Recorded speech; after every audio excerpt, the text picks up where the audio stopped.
कौन सी ऐसी लेकर आई? ठीक, वेडनेसडे कर लेते हैं आपका 10 to 11।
Hello. Yes, sir. Good afternoon, sir.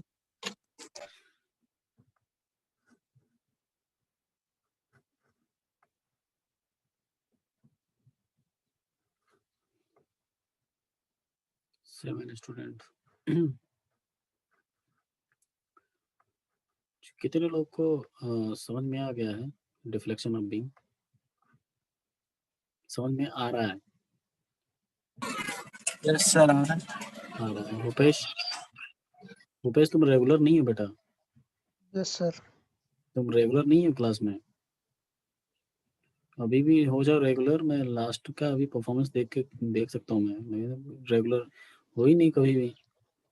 छुट्टी लेते हो तो छुट्टी बताते ही नहीं हो।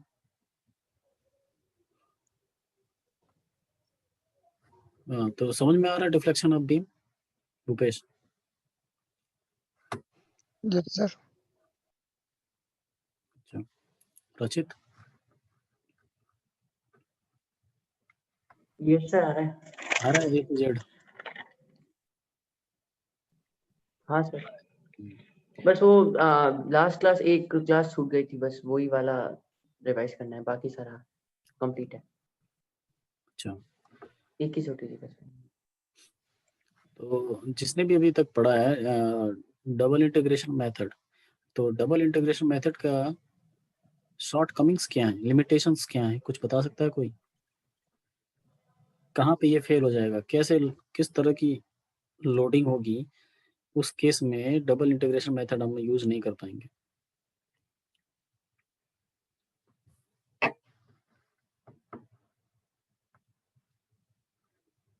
जसवंत यादव हाँ सर, बताओ।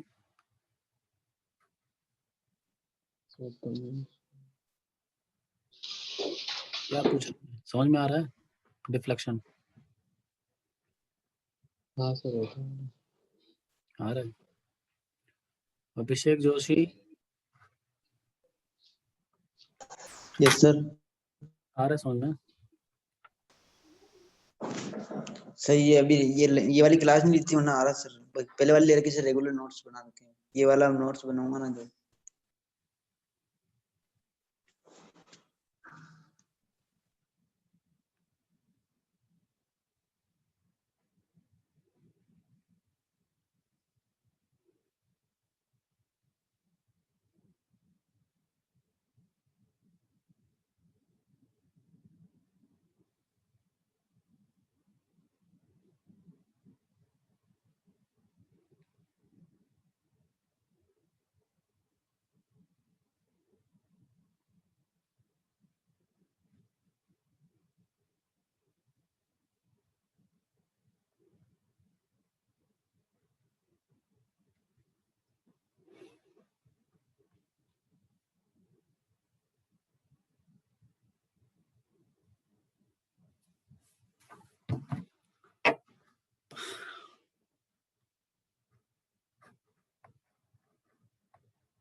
अटेंडेंस जिसकी भी कम आएगी ना, अभी जो लास्ट यूनिट, जो लास्ट मिड टर्म है वो किस किस यूनिट से आने वाला है,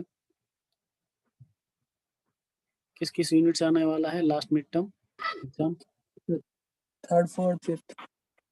थर्ड एंड फिफ्थ, थर्ड और फिफ्थ मिला के अटेंडेंस अगर कम आएगी, जब से मैं पढ़ा रहा हूँ अटेंडेंस कमिंग, मैं इस बार डिटेंड करने वाला हूँ। ओके देख रहा हूँ लास्ट अभी जब से स्टार्ट हुआ दिवाली के बाद से बस 10-12 स्टूडेंट आ रहे हैं क्लास में। सर, जिसकी एक को तो कोई टेंशन नहीं।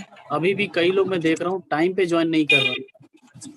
ठीक है, मैं आऊँ चाहे ना आऊँ, आपको एक बार आना पड़ेगा टाइम पे। मैं 5 मिनट लेट कर सकता हूँ, 10 मिनट लेट कर सकता हूँ, लेकिन आपकी जो ज्वाइनिंग है ना वो पहले होनी चाहिए, मेरे से पहले। मैं देख रहा हूँ और लेट आ रहे हैं सब।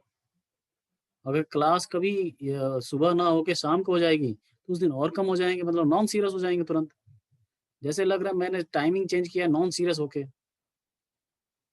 तो क्लास नॉन सीरियसली चलेगा, सीरियस चलेगा ही नहीं वो क्लास, अगर क्लास रिशेड्यूल कर दिया गया है। अगर मैं क्लास संडे को ले लूँ तो उस दिन स्टूडेंट कम आ जाएंगे। ये क्या मतलब है यार, सारी क्लास एक जैसी हैं, सारी लेक्चर काउंट हो रही हैं।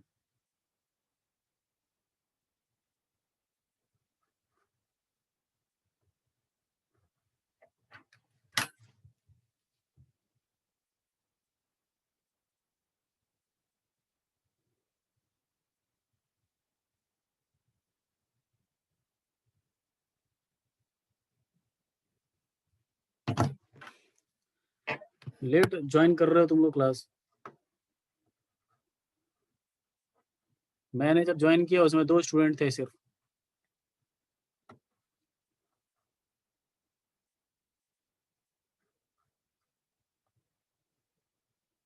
अब बहाने कोई नहीं चलेंगे फिर लेट होने के।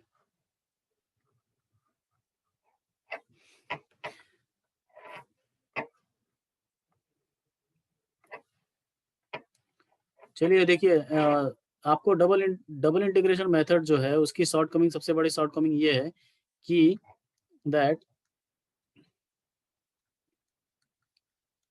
इन, स्क्रीन दिख रही है आपको? Yes sir. Yes sir. Yes sir. In double integration method,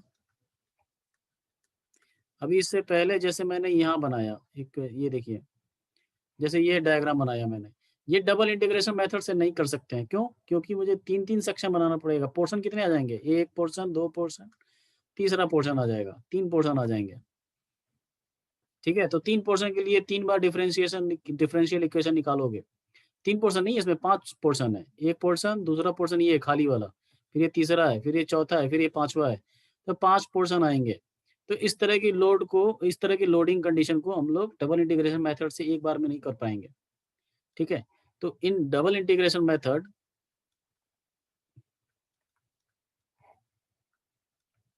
we cannot solve problem for deflection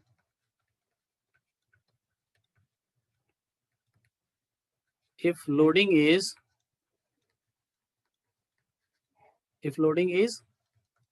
unsymmetrical। Unsymmetrical loading के लिए ये बेस्ट नहीं है। कर सकते हैं इससे भी, लेकिन बेस्ट नहीं है। बहुत टाइम लगेगा, टाइम टेकिंग हो जाएगा। If the loading is unsymmetrical, ध्यान रहे, if the loading is unsymmetrical. Now we are going to start. कोई नोट कर रहा है? In double integration method, sorry method लिखना था, method, we cannot solve problem for deflection if loading is unsymmetrical। ठीक है, नोट कर रहे हैं या नहीं कर रहे हैं? समझ में आ रहा है? सर कर रहे हैं। कर लो, जल्दी करो। तो जैसे जितनी भी सिमेट्रिकल लोडिंग थी, जैसे कैंटिलीवर बीम है, कैंटिलीवर बीम में तो हम लोग कर लें कहीं भी लोड लगा दो, ये ऐसा। ये सिमेट्रिकल कैसे है? क्योंकि यहाँ पे एक रिएक्शन फोर्स आएगा, वो भी एक मतलब एक और फोर्स लगेगा, वो जो कोई सिमेट्रिकल बना देगा कैंटिलीवर बीम में। कैंटिलीवर बीम में अगर मैं लोड यहाँ पे भी निकाल दूं, यहाँ पे लगा दूं, तो भी निकाल सकते हैं, लेकिन यहाँ पे 2 पोर्शन बन जाएंगे।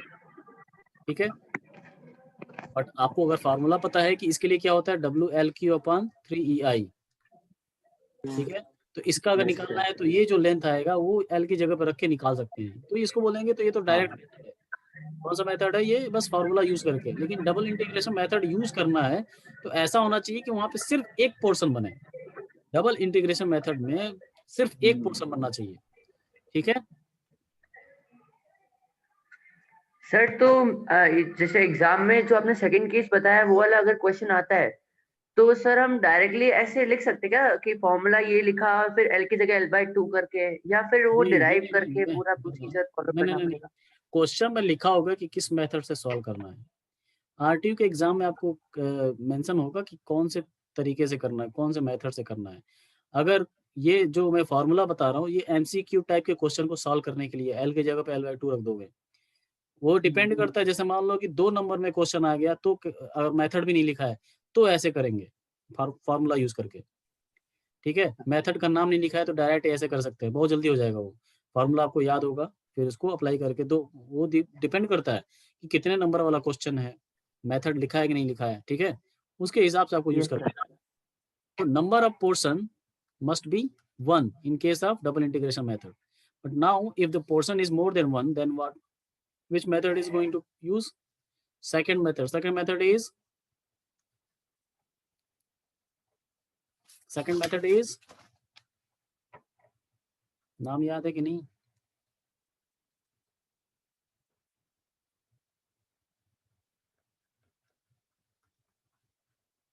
ये भी डबल इंटीग्रेशन मेथड ही है, बट ये अलग अलग पोर्शन जो ज्यादा हो जाएंगे तब यूज कर सकते हैं।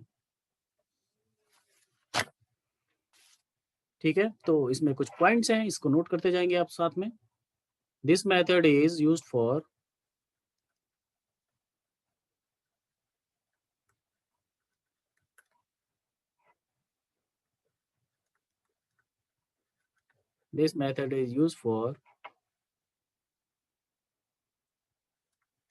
simple unsymmetrical loading.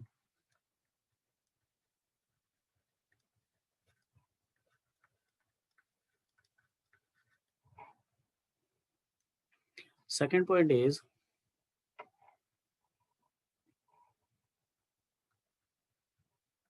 the equation किसका फॉर्म किया जाता है इसमें? बेंडिंग मोमेंट का। The equation is formed in such a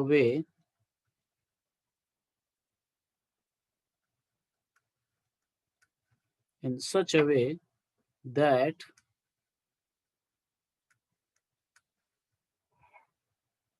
the same constant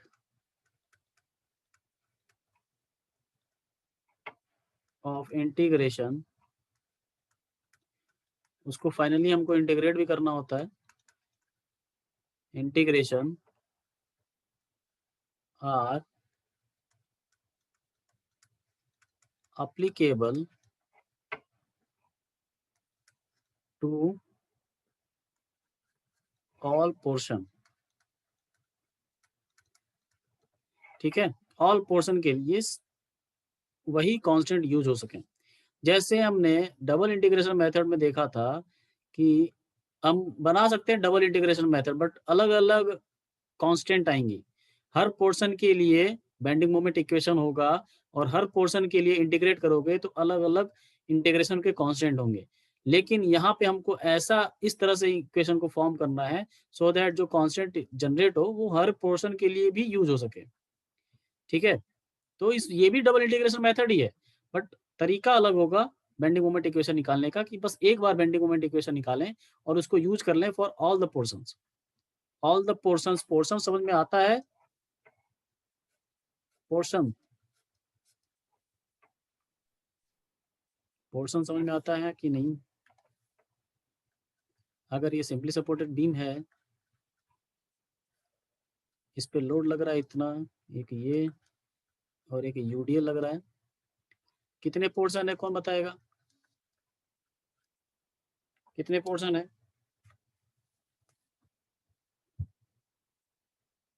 4 है सर। नहीं,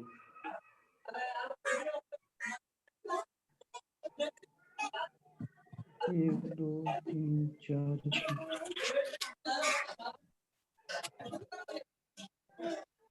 कितने पोर्शन है?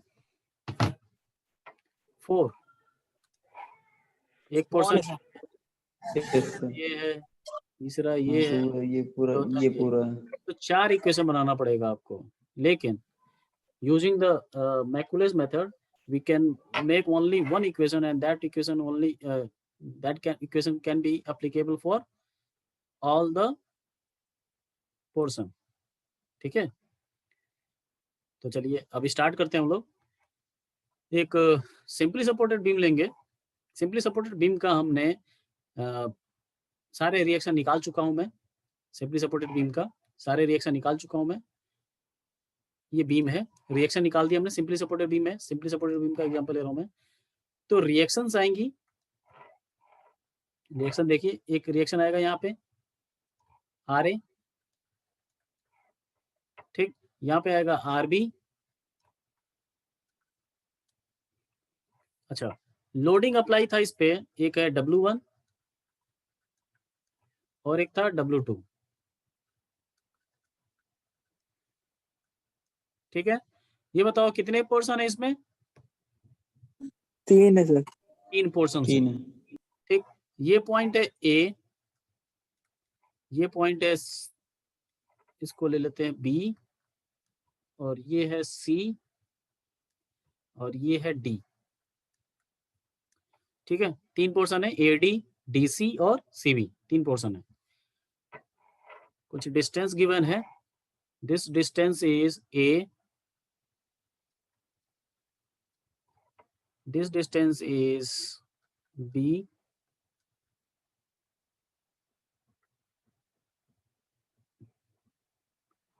और एक और डिस्टेंस ले लो, ये टोटल C।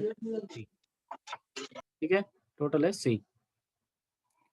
अब क्या करते हैं हम लोग, मोमेंट का इक्वेशन चाहिए। क्या चाहिए? mx(x). क्या चाहिए? mx(x). क्या करते हैं इसके लिए?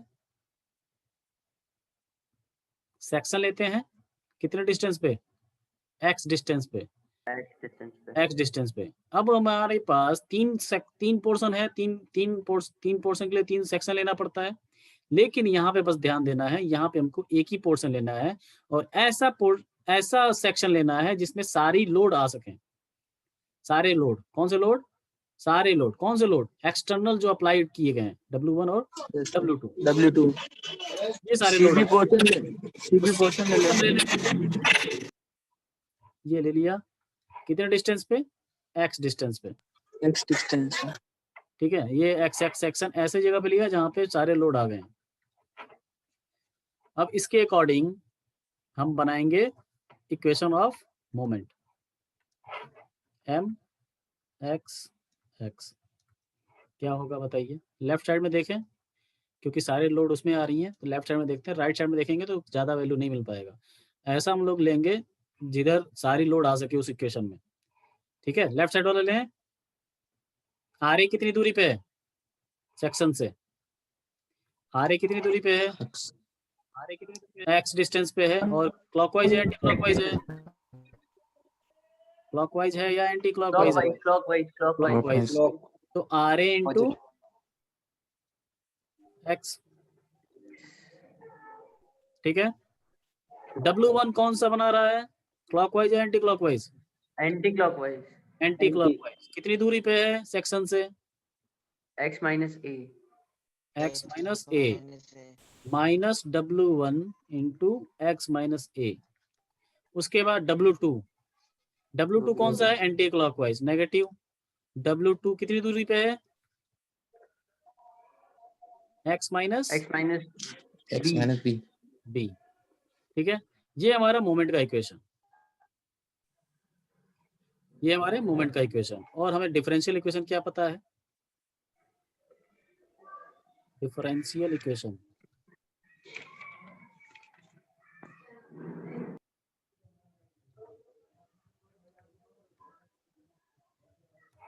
डिफरेंशियल इक्वेशन फॉर बीम क्या होता है? क्या होता है रचित? Sir EI EI d2y by dx square d2y by dx equal to m Equals to m. dx2 equal to mxx. अब इसमें पुट करेंगे हम लोग, पुट करेंगे EI d2y by dx square equals to RAX minus W1 into x minus A minus W2 into x minus B. ठीक है? Yes sir.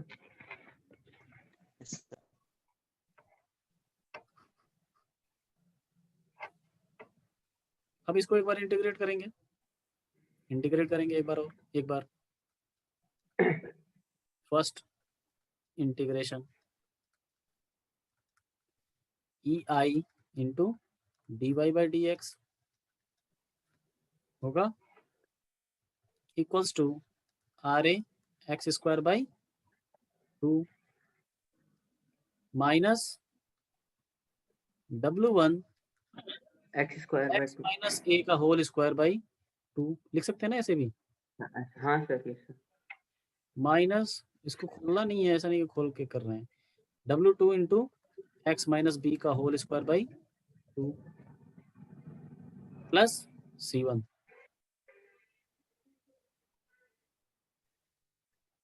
Plus C1। ध्यान से देखिएगा, कुछ टर्म्स हैं 1 2 एंड दिस इज 3 और this is equation number 1।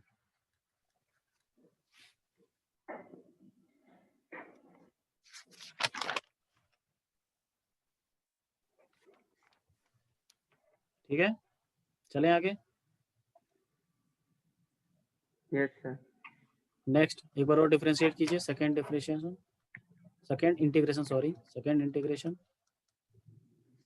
EI into y equals to RA x cube upon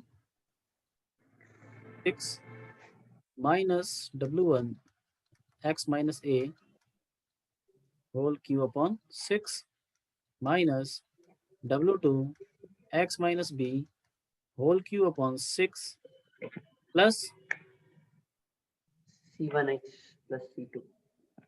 C1x plus C2 equation number second. फिर से वही पोर्शन जो टर्म्स हैं 1 2 और ये 3।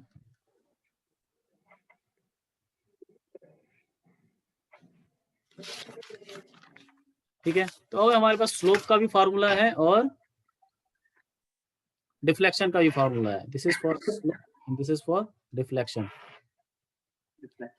ठीक है, बस अब ध्यान में रखना है, देखिए पोर्शन कौन कौन से थे, AD DC और CB, AD DC और CB।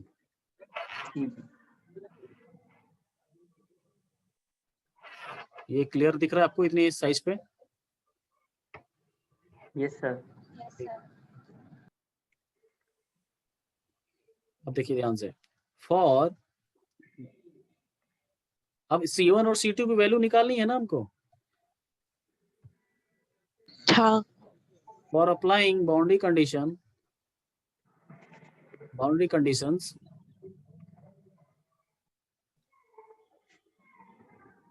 देखिए, अगर हम सॉल्व करने जा रहे हैं इक्वेशन को, किसके लिए, for portion AD, for portion AD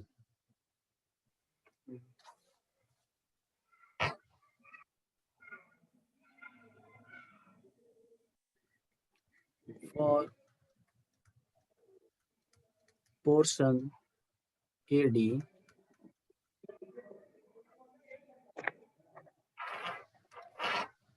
only term number 1 will be Used. term 1 will be used। Yes sir. जो पहला है कौन सा, RAX क्यू अपॉन 6, बाकी सारे टर्म जीरो हो जाएंगे, बाकी सारे टर्म भूल जाएंगे, C1x प्लस C2, बस इतने पे इक्वेशन सॉल्व कीजिए। जो y है वैल्यू वो सिर्फ पोर्शन AD के लिए वैलिड है, ठीक है। सिर्फ पोर्शन जैसे C1 और C2 तो निकाल लेंगे हम लोग, कैसे निकालेंगे, जो भी बाउंड्री कंडीशन कैसे अप्लाई करेंगे, जैसे अप्लाई करते थे boundary condition to find out the value of y and dy by dx। किसके लिए चाहिए हमको, C1 और C2 की वैल्यू निकालने के लिए। ये इक्वेशन एज इट इज बना रहेगा, लेकिन जैसे ही y की वैल्यू निकालनी होगी हमको, तो ये सारे टर्म जीरो हो जाएंगे, 2 और 3। अगर पोर्शन AD की बात की जाए, 1 क्या है, पोर्शन AD, समझ में आ रहा है। For Yes, sir. portion DC, for portion DC only term, इसको से करना था, term 2 will be used।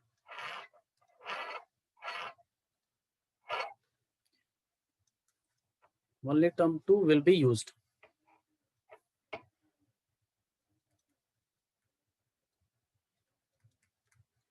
ये सब याद कैसे रहेगा, कोई भी एग्जांपल लेके करेंगे हम लोग। जैसे मैंने एग्जांपल लिया है पहला, simply supported beam using 2 unsymmetrical loadings, point loading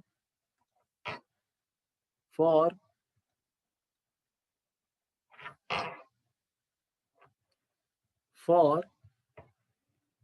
portion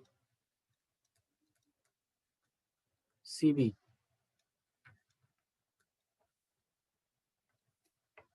only term number 3 will be used।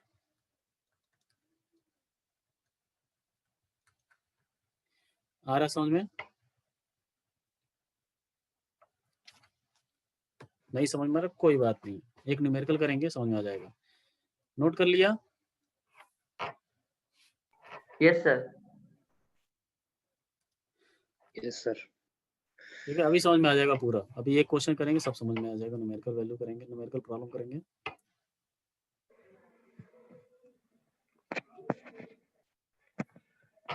This was L कौन सा लेक्चर है ये, L 48 47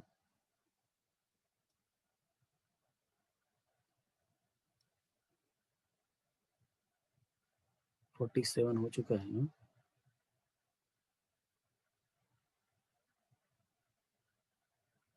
दिस इज 48। लैब है आप लोगों का इसके बाद मटेरियल साइंस का। सर अभी तक तो सर ने मैसेज नहीं डाला। अच्छा चलो ठीक है, कोई बात नहीं। चलिए नोट कर लिया है, क्वेश्चन करेंगे आप। Yes sir. अगर इंटीग्रेशन और मैथमेटिक्स का थोड़ा भी अगर आप लोगों को मजा आता है मैथमेटिक्स में, तो ये टॉपिक, ये सब्जेक्ट, ये कोर्स, ये जो है डिफ्लेक्शन ऑफ बीम, बहुत ही मजा आता है इसमें, क्योंकि बहुत ही सिंपल इंटीग्रेशन भी है और बाउंड्री कंडीशन रख के आपके पास एक वैल्यू आएगी, तो जैसे ही वैल्यू आती है और सही हो जाता है तो बहुत मजा आता है करने में, और मजा आएगा तो कुछ भूलेगा नहीं कभी भी। ठीक है, एग्जाम्पल नंबर पता नहीं कौन सा है। चलिए ठीक है, सिंपली सपोर्टेड बीम लेते हैं।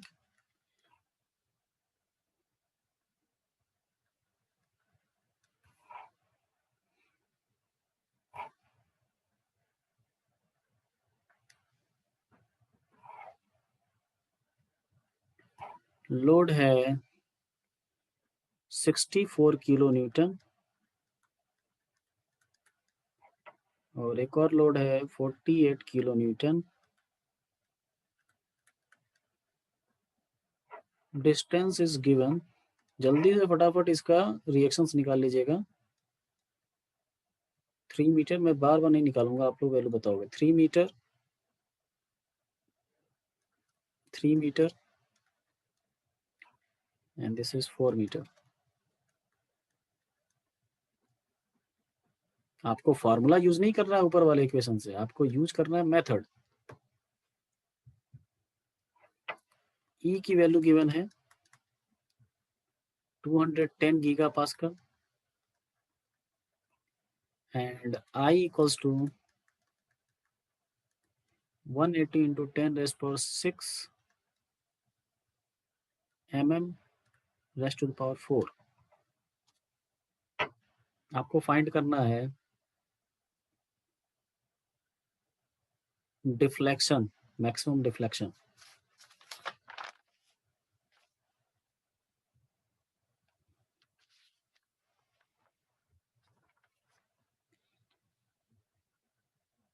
मैक्सिमम डिफ्लेक्शन नहीं, आपको फाइंड करना है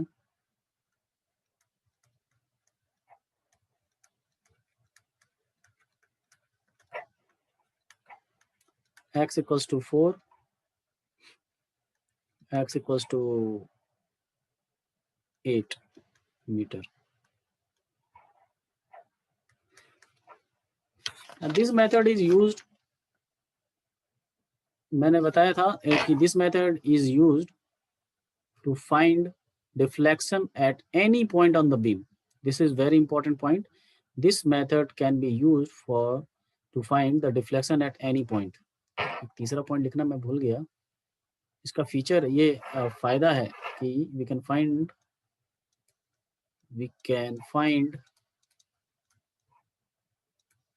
deflection at any point on the beam.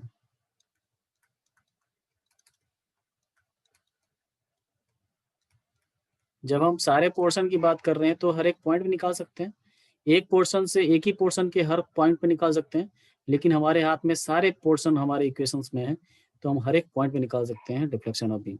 So we are going to find out the deflection at x equals to 4 metre. x equals to 4 metre कौन से portion में आएगा, फर्स्ट, सेकेंड और third? Second. x equals to 8 कौन से portion में आएगा? Third वाले। थर्ड, ठीक है, C एंड D। अब ये बताओ कितना रिएक्शन आया है?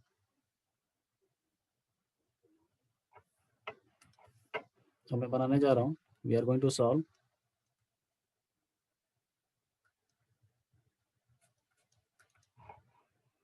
तो सबसे पहले free body diagram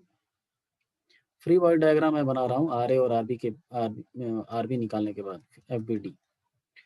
R A की वैल्यू बताओ कोई, मोमेंट रिएक्शन होगा क्या ए और बी पे?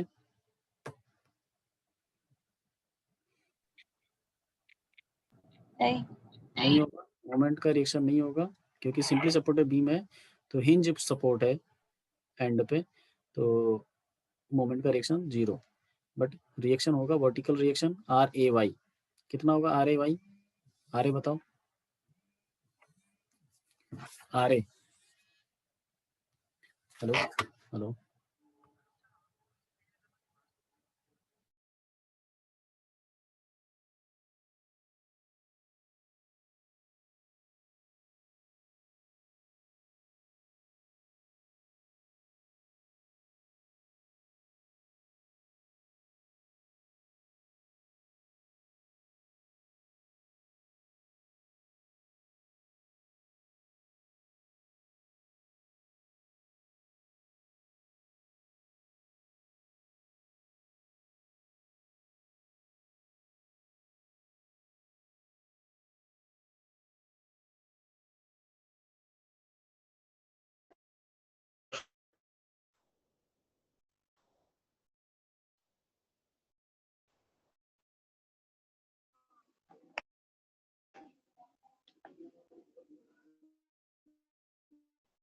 $64 आ रहा है।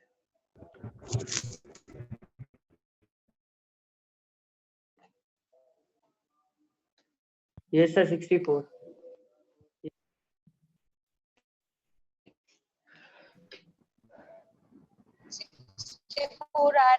RB is RB 48. RB 48. RBY 48. RA is 64। Yes sir. Are you sure? Yes sir.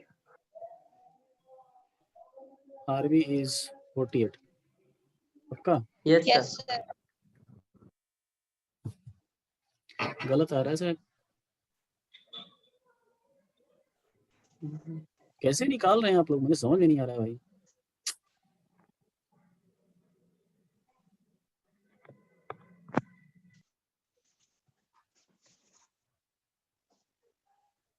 सबका सेम आ गया क्या? RA प्लस RB कितना है?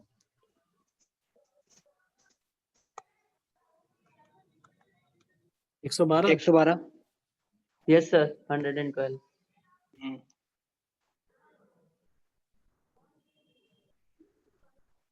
अच्छा अच्छा अच्छा अच्छा, एक सेकंड एक जगह गलत हो गई मेरे से, ही गलत लिया है, सॉरी। मैंने डिस्टेंस गलत लिया है, डिस्टेंस एक बार सही करके फिर से निकालो, प्रैक्टिस कर लो एक बार और। ये डिस्टेंस गलत लिखा हुआ है, दिस इज 1 मीटर, 1 मीटर है ये, सॉरी 1 मीटर करके कर लीजिए।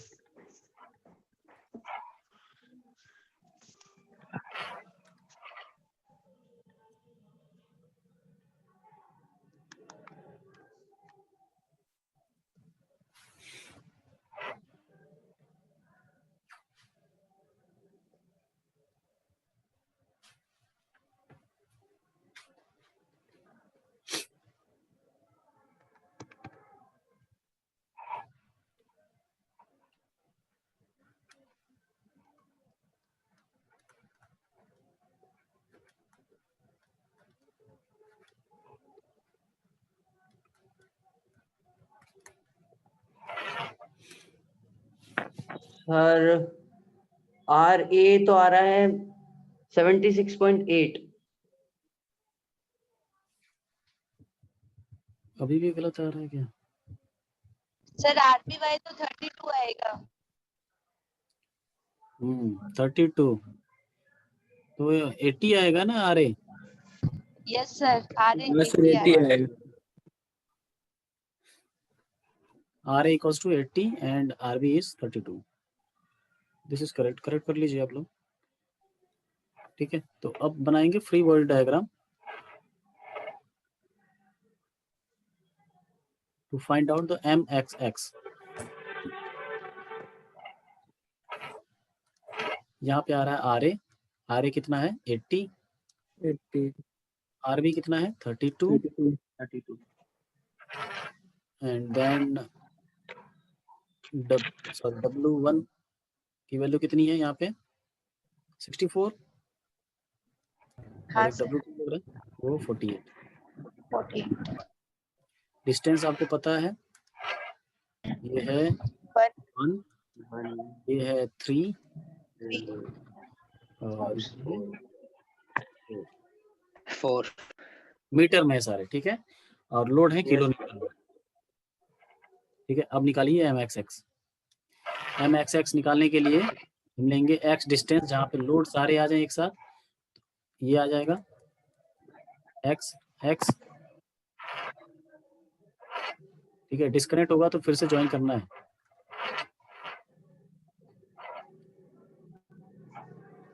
X, ये 4 मीटर था।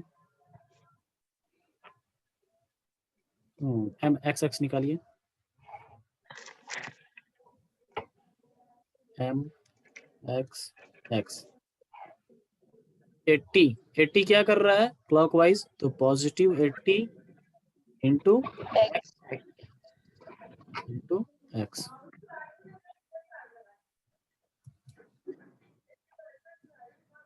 अच्छा फिर से ज्वाइन करो आप लोग,